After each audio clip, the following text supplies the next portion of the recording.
रातों को घर आते नींद में शोर मचाते, आयुर्वेद में है इसके सरल उपाय बताते।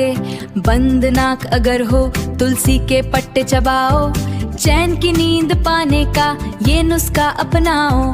हल्दी और शहद का मिश्रण ये खास है, घर आने की चिंता से अब मिलने वाली राहत है।